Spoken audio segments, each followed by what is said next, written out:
In the 36 years that I've been alive, soon to be 37, yes, Lord, I think that I have my fuse for attention has gotten shorter and shorter and shorter. And I feel like it's gotten really, really short in the last year and a half. A lot of that has to do with social media, it's clear. Obviously, things like YouTube Shorts and Instagram and TikTok, are wonderful with this because, we have the attention span basically of a 5-year-old. So it's not that surprising. I remember putting my kiddo in kindergarten class and the teacher is saying, well, we do 15-minute stations. And I was like, what is that? And she's like, well, children's attention spans cannot go past 15 minutes. So by the time 15 minutes hit, they're rowdy. They're no longer focused. They don't want to stay here anymore. They're ready to go. They're ready to do something else. And I was like, yeah, that's true. I noticed that at home. I can only sit down for 15 minutes before something breaks or someone starts crying or somebody wants a snack or someone wants to feed on themselves. So yeah, 15 minutes makes sense to me.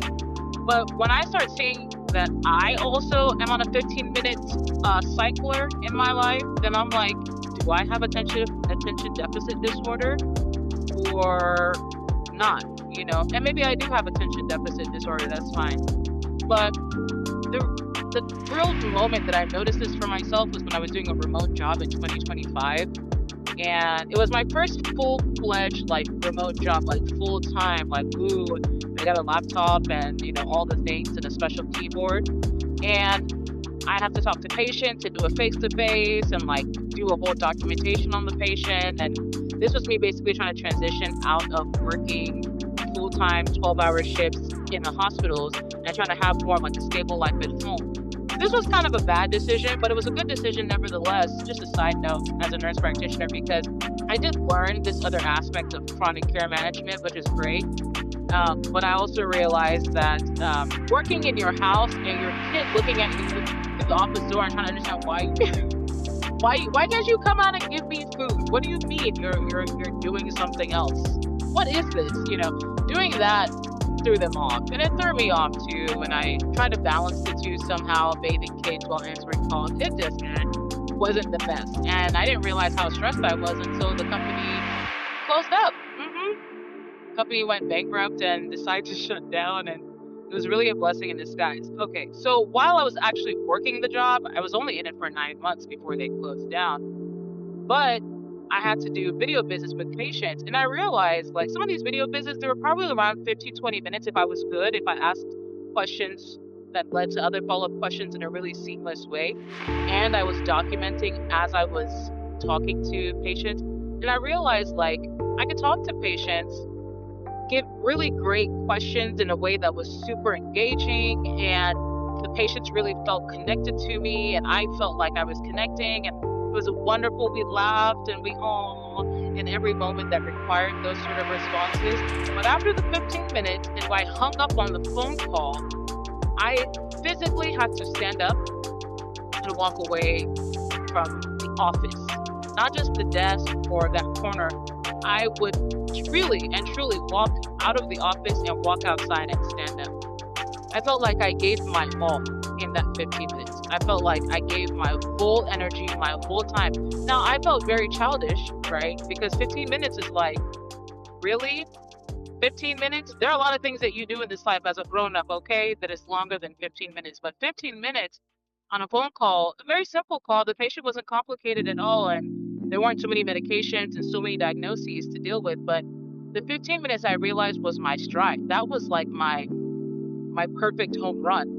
You couldn't catch me at a better time. I kept thinking, gosh, any patient who I happen to sit down with at the beginning of my shift and who gets that first 15 minutes, you have gotten the best of Dina. You've gotten the best of me and my response. You can't get any better than me. I feel bad for everybody else who comes after. And I used to not understand why. Why am I so depleted after that time? Why do I lose focus after that? Because once I stepped away for 15 minutes, took a breath, went to the bathroom, ate, drank, went outside just to be outside and enjoy the sun for 5 minutes, and I sat back down, every other call after that was trash.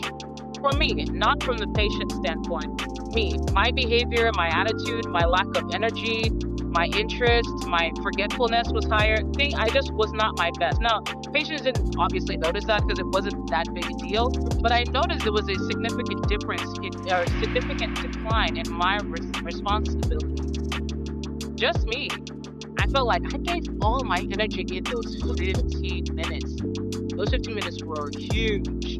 I feel like I can't replicate that. Now, it could be a mental thing where I'm psyching myself out to feel like I can't be as good as I was in the 15 minutes. Or this could just be the new wave of attention that we all are able to give at this time because of how our world is. There is so much going on. You hear about people saying they're taking a social media hiatus or social media break. Yes, because your attention span is being pulled and dragged everywhere, all the time, day and night. And everybody's trying to do a side business. Everybody's trying to get a side hustle. Everybody's writing an ebook. Everybody's writing. And the only way for you to know how to do any of these, get a side hustle, start a new business, get a startup, write an ebook, whatever, is to put yourself back into social media flows and learn from people. Get into the YouTube. Start opening up a store. Get on here. Get on there. Follow this person. And this person, they don't just have like one reel, they have 100 different reels. And you're spending your whole time watching and reading and reading and watching and watching and reading and then paying for a course that you need to join to help you learn how to write a proper ebook, or paying for a boot camp that's going to teach you how to open up that business from 0 to 1 million in 6 months. It's exhausting, but that's the world we live in. That can't change. It's not going to change right now.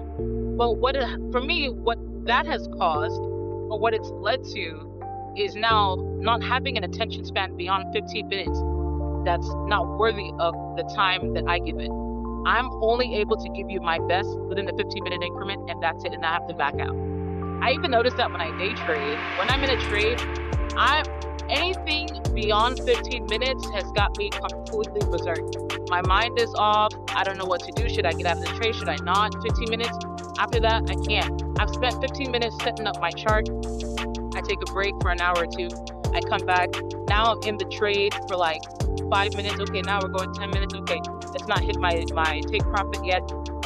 Sometimes, and not even sometimes, if I'm being honest, a lot of times I will purposely not wait for price to hit my take profit because I don't have the patience anymore. I don't have the strength.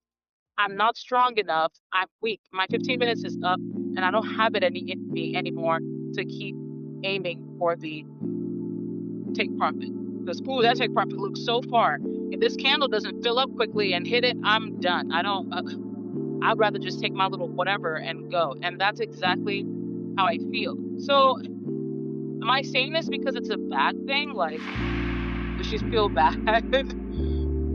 If you can relate, please share. Please comment. Please, whatever people do, please talk about it. Because I personally, I was feeling bad about it. But now I think I look at it like this is supposed to be my saving grace, because a lot of the times, you ever go to school with somebody who, people, I'm talking about high school, maybe middle school, but ever go to school with somebody and people like really rave on how well they write or how well they speak? But growing up is realizing that when you replay that person's speech or their act, or you reread their paper, they're just straight bullshitting. Like, there is nothing of substance in it. It's filler hour. Like, we all had an hour to do this assignment, and the teacher gives you outlines to make sure you're engaging your audience throughout. But some people bullshit like at least the last 45 minutes because really they've said what they need to say in the first 15. They're good. Or like you have to go write a 10-page paper, but you're like, I said what I need to say in that first paragraph. Like, don't make me do filler work. And that's how I feel. I felt like I'm here filling up for the other hour because I finished too fast. And I would feel bad because intelligence is given the fact that you have to be able to write a thesis. How many pages is a thesis? 100 pages or something. And each page has to mean something. There has to be levels to this. You got to have the research behind it. You have to have all these things. And I'm not saying a thesis should be cut short, because it's a thesis for a reason. It needs to be its own length. But there are other areas in our lives where we make it a thesis when really all we need is a paragraph. You can condense what you do in an hour into 15 minutes, and you do it naturally, and you can sleep at night knowing that you did it right, you're good. I feel like you're good. And that's what I'm telling myself. I feel like there are things that I do right now as I'm driving 4 hours to go do a travel assignment as a nurse practitioner. When I say it out loud or I say it to someone else, they're like, that's insane. You're driving while I'm also recording this podcast. I feel like I can get done what I need to in this moment and be good. What would take someone else, or what someone else feels they need an hour or a day to do a whole lot of processing, editing, repurposing, scripting, which is cool. There's no shade or anything to that. This is more for people who are like, that's not me. I can only give my all in 15 minutes. I'm telling you, be happy with it. Own up to it. Because one, the attention span of most humans have been cut short tremendously. So 15 minutes is right up all of our alleys. I love a newspaper that takes me 15 minutes to get through. I love a good blog that gives me 15 minutes to get through. I love a good teaching class if each chapter is under 15 minutes. You've got my full attention. I'm able to give back to you the way you give back to me, maybe even more, because you've not taken up my time and I'm not taking up yours, sitting here pretending to be interested in your 1 hour long video when I can't. And I watch a lot of YouTube videos. I watch a lot of blogs. I love stuff like that.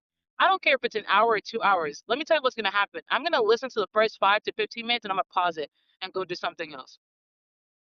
I needed an incremental, I needed bite-sized nuggets. That's what I need. And so 15 minutes, that gives me enough time to digest. Or if you've ever found yourself like reading an article or reading a paper, or you're working on something on ChatGPT, and chat like gives you, sometimes I'm going to say, too much information. Like, hold on, all I asked you was, is the sky blue or green? You're going to tell me everything. And then at the end, tell me about, do you want me to create, an experiment that you can, no, all I asked was for a short answer, but chat will give you so much more. Do you ever find yourself reading just a little bit of it and being like, okay, I'm going to close out, go look at another video real quick, or I'm going to go to the bathroom, or I'm going to go see about that one thing I forgot to do, and I'll come right back? Because my attention, you only got me for a little amount of time, and the rest of it is filler. And by the time I switch it to that 16th minute and on, I'm not recalling anything. I don't remember. And when that happens, I find myself, I got to reread that again. Because I was just on autopilot. It was playing in the background, or I was reading it, my eyes were, but my brain wasn't really collecting, because after the 15-minute mark, I stopped. Or if you notice, you can remember the beginning of the book or the beginning of the movie, and then after that, you're like, I don't really know. Now, those are the things that I've noticed about myself. And I'm right now choosing to be like, I'm cool with that. I'm okay with that. And if anybody else feels like that's something that they can relate to, it's definitely a thing. There's a lot of research on it. I'm going to write a whole newsletter about it, but know that the whole 15-minute attention span is definitely a thing. And I mean, not just because I feel it, but because it's like our society has created it to be so, but somehow still pushing out a whole lot of long form. Long form is great, but people can't tolerate long form in its full form. Like, they're going to get long form, but break it down into 15-minute increments or 5-minute increments, because that's how much their brain can tolerate without them being distracted about this social media post, or going to go run this errand, or this email came through, or they've got, okay? So that's my little tidbit about 15 minutes attention span. I hope that blesses somebody. I don't really have any advice about it, because I'm still trying to figure it out myself. I just know that I'm accepting of it, and I've noticed this, like, I don't have that much attention to give things. So what I'm doing now is whatever I am able to do or focus on in those 15 minutes, I'm giving it my all and closing the book, and I'm not feeling regret about it. I'm not feeling bad that I wasn't able to like stay for 2 hours more and pretend to understand what was being discussed when I had no idea, and I checked out mentally and, spiritually at mark 15 or minute 16 or whatever. Like, it's a good idea to, whatever business idea you're working on, or anyone's working on, or any project we're working on, to just put our all into those 15 minutes, even if it's for a day. Give it your best 15 minutes in that time where you're focused. And it's not like you have to even work towards that. It's natural. It's going to come naturally to put your energy in those first 15 minutes. And then after that, save the rest of the project for the next day. because you'll have better quality results than if you spend 4 hours trying to do the work and you keep missing the point. You keep fumbling. You keep having to repeat the rules or, go through the steps all over again, and then you're drained. And you're drained for nothing because you've done nothing. You've done no work. The only work you did was in the first 15 minutes, and that was spectacular work. You should have stopped right there and then regroup for the next day. Use another 15 minutes to do some really quality work and then step away from that. So this is what I'm telling myself, and I hope it helps somebody else as well.